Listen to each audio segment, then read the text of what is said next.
morning, everybody. It's time for the latest edition of Coffee Break with the Chamber Chicks. It's your favorite Chamber Chicks. Ta-da! I know you missed us, but alas, we're here. Never fear. Today we're here with Jessica Barton, an amazing retailer on our downtown square, really just adding beauty and depth to everything that goes on in retail. Jessica has her husband, Jonathan, who you'll see him a lot helping in the store, and two amazing kiddos. I just love seeing Maverick the other day in the park. I'm so glad. And Vivian's my favorite cashier. Yeah, she's a good help for sure. So it's all things Cleveland. I tell you, I just love her family and her store. She has the refined table, all things beautiful for your home. And we're going to talk about designing your windows today. So thank you so much. Well, thank you, Beth. Thank you, Kytle, for having me. I'm super excited, and this is something that I'm super passionate about. So this will be fun. And gorgeous. Yes. If you walk in my living room, it probably feels like you're walking into the showroom because much like our favorite show, Friends, when Rachel bought everything from Pottery Barn, my living room looks Us like... with the refined table. I hear this a lot. Yeah. Good problem to have, though. Well, So we good. always start off with the question, what is your go-to coffee order? Oh, gosh. Go-to coffee order.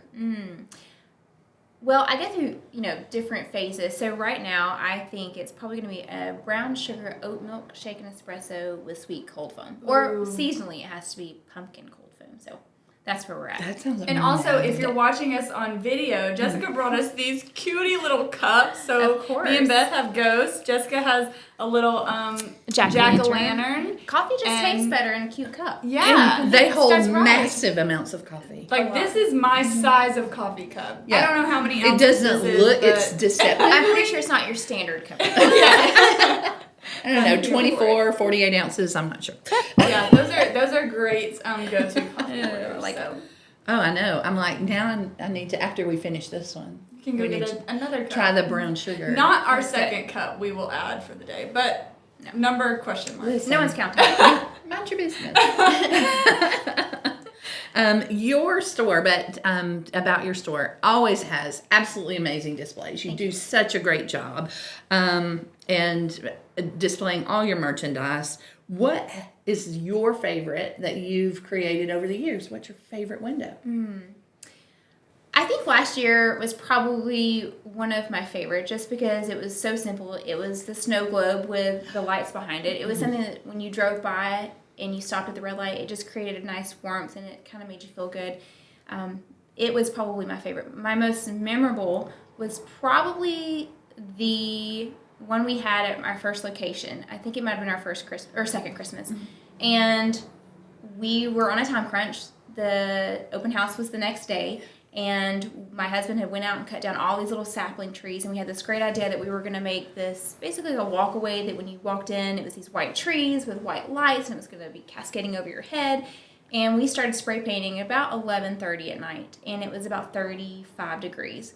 So we're spray painting. He said, these aren't drying. And I said, well, why not? He says, it's too cold. So then we had to go buy all these tarps and create like this tent and bring in heaters and try to get these trees to dry. We didn't finish till about 3 a.m. And we had to go home and get the kids' pajamas and bring them back, and they my slept. goodness. So it was a wild night, but it turned out really good. It was gorgeous. It was a lot of fun. absolutely gorgeous. My favorite was, I think, not this past year, I think it was 2 years ago when you had the little cute recliner in the window with like the little vintage Santa in the chair. Oh, yeah. And, like, that was it my just- dad's from when he was little. And my mom had one like Yes. that when she was little, and so we always used it as decoration, and so it just felt so nostalgic It because did. like it felt like I forgot my about that house one, growing actually. up, Yeah. so I love This that is our one. 5th Christmas. I can't believe it. So I've actually forgotten a lot of the windows. I had to go back through and look think at of my those. pictures. But Yeah. the 3 a.m. one is burned in your Well, mind. that one, yeah. It's burned in my mind. Some things you never forget.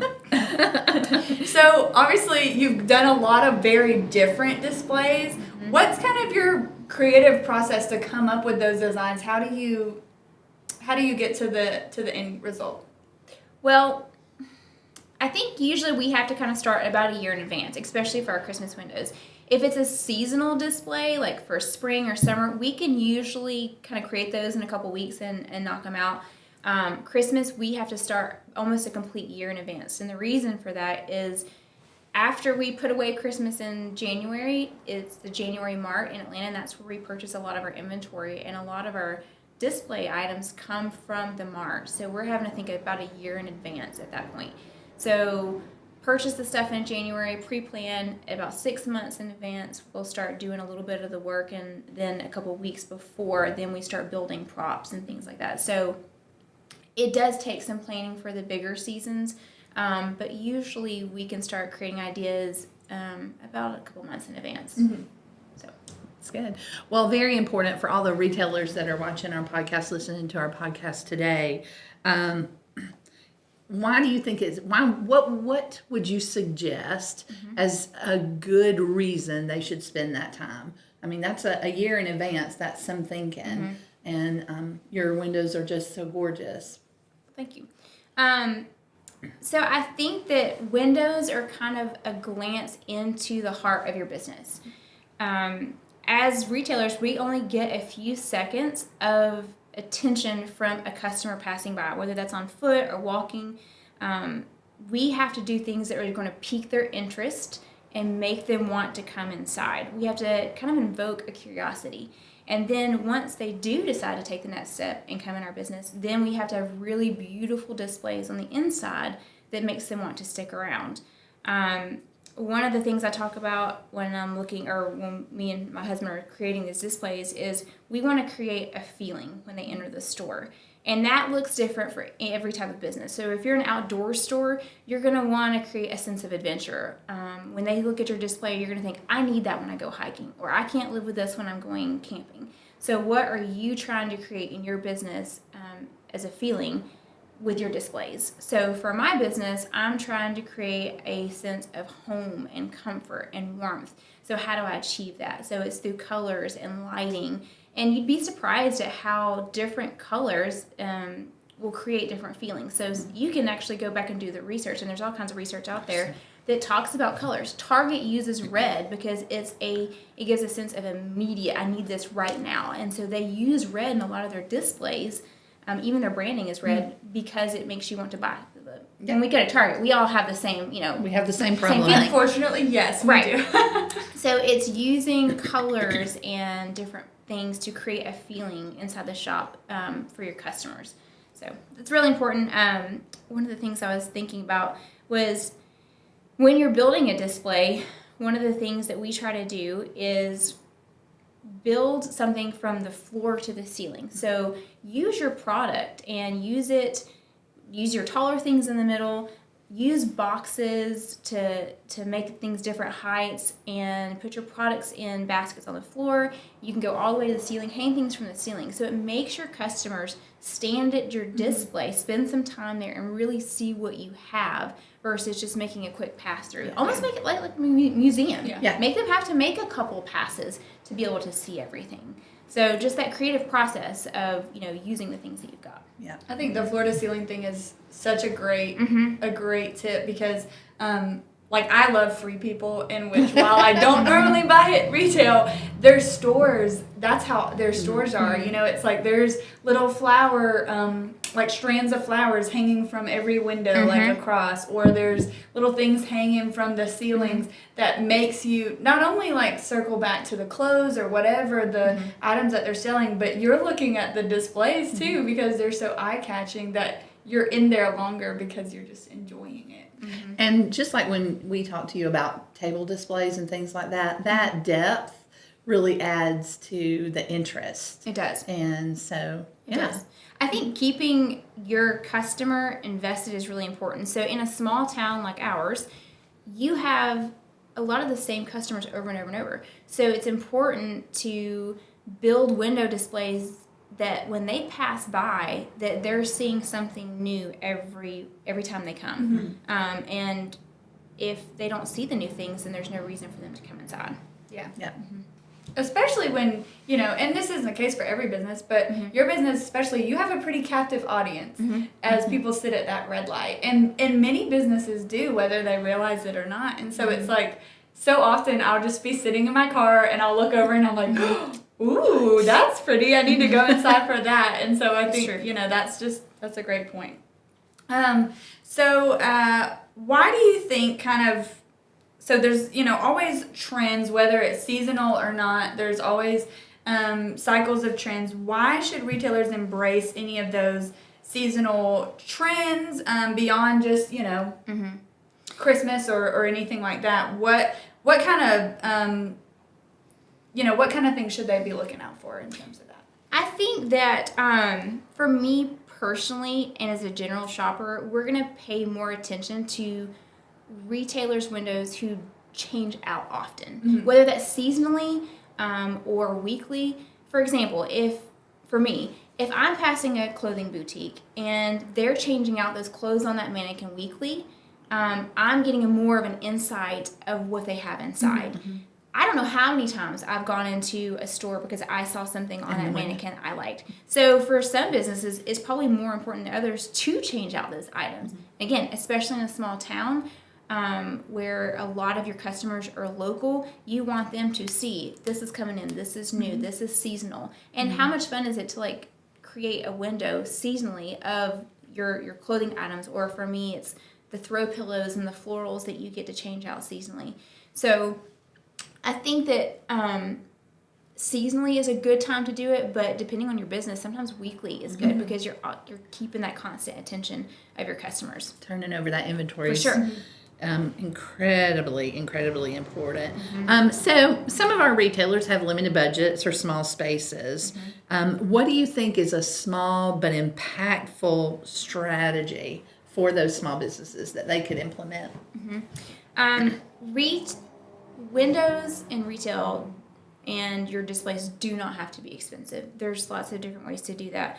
Again, one of the ways or tactics that I don't have to spend a lot of money on my inside is to use your product that you have. You don't have to go and buy a bunch of props.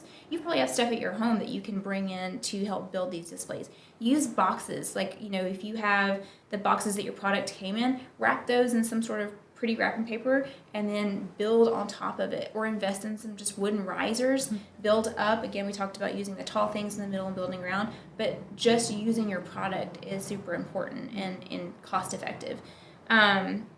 For window displays, I know one of the big things right now, and I think it's great, is the painters who will come and paint something on your window. So choose a scene that is kind of geared towards your niche and your customer, and that's a super effective way. And they basically do the work for you. So they'll come in, they'll clean it, and they'll paint for you. So that's a really good way to liven up your windows without it being pricey. Yeah.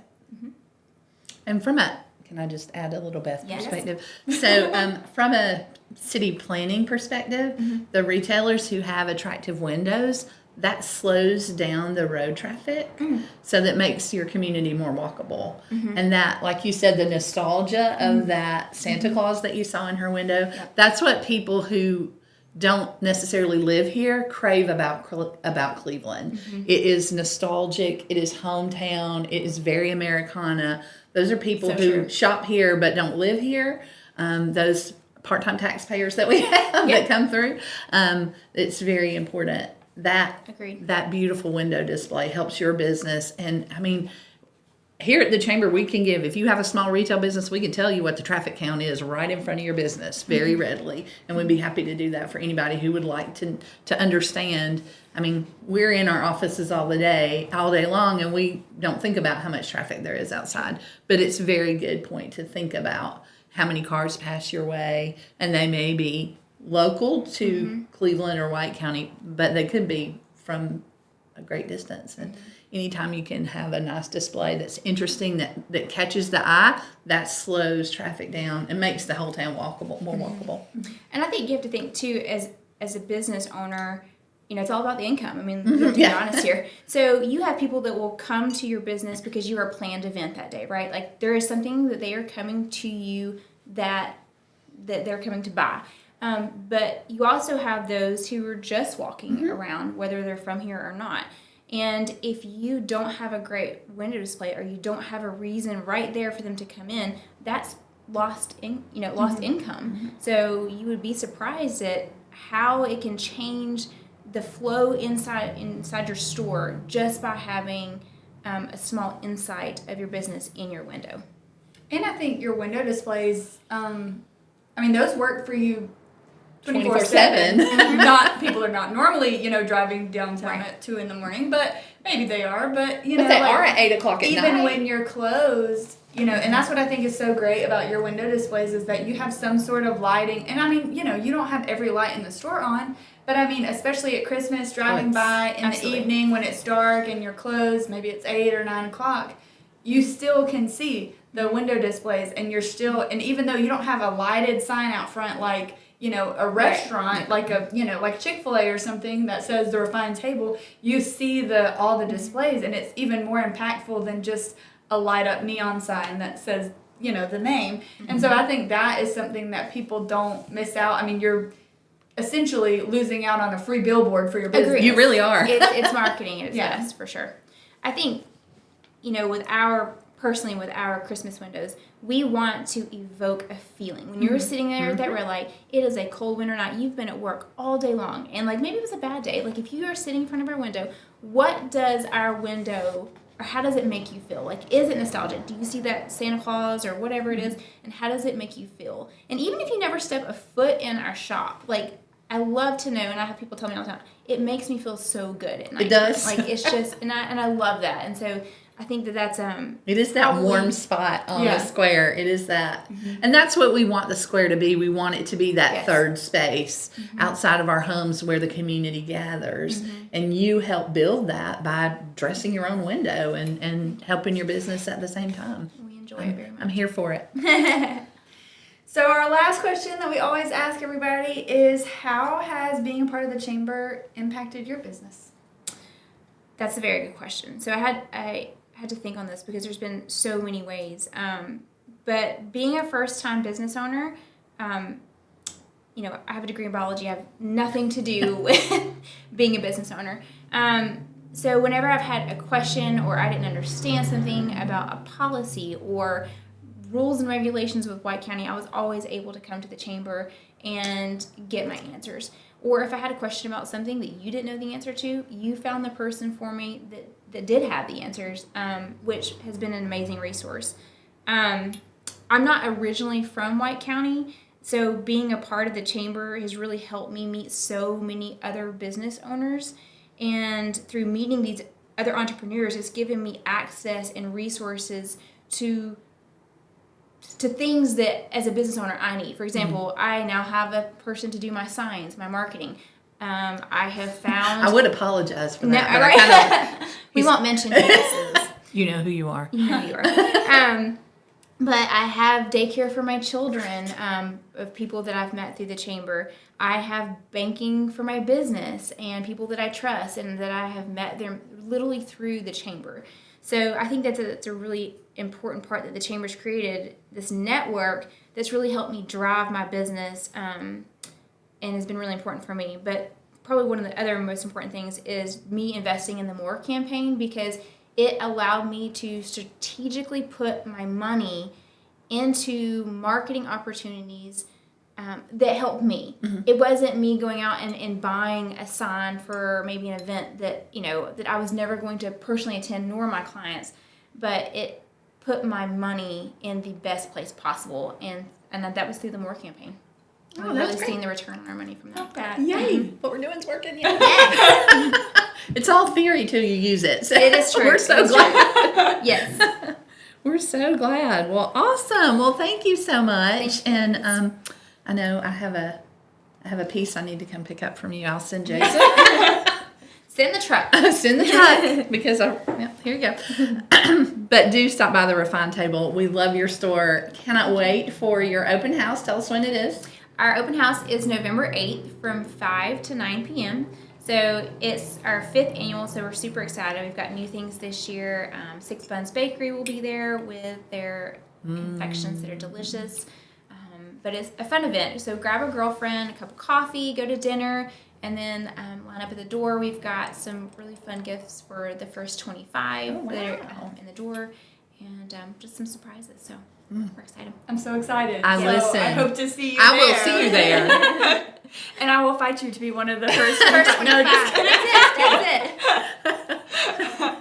But Thank you so much, ladies. I really appreciate being Thank here. you for coming on. It's quite the talent that you have, and I know you say you're not a business owner, but you're not business minded, but you really It's are. a work in progress. I don't care who you are. It's always a work in progress. So, thank you so much for being here, and this is it for our latest edition of Coffee Talk with the Chamber Chicks. Nope. No, I did it again, didn't I? So there's this SNL skit, right? And it's called Coffee Talk. And it's stuck in my head. It's coffee break. Mm. And if you're a Gen Xer, you stayed up on Saturday nights and you watch Saturday Night Live and you remember Coffee Talk. break with the Chamber Chicks. Yes, it is Even coffee though break. Beth would like it to be Beth- Coffee Talk. with the Beth Chamber still Chicks. believes that it's 1994. Do we need to start doing the sweater weather? I love It's sweater sweater weather. weather. Little I'm here for some SNL. sweater weather. I love that. I love from that Bath and one. Body Works, though. Anyway, sorry, Amelia. You're gonna have to edit all this, or not. No, Who she's not knows? gonna. She's She gonna won't. let it roll. She's gonna let this roll. Anyway, we're gonna say goodbye because you got to go back to work, and we probably should too. Yeah. Because that's the end of Coffee Break with the Chamber Chicks. See y'all next time. See you, love you, bye.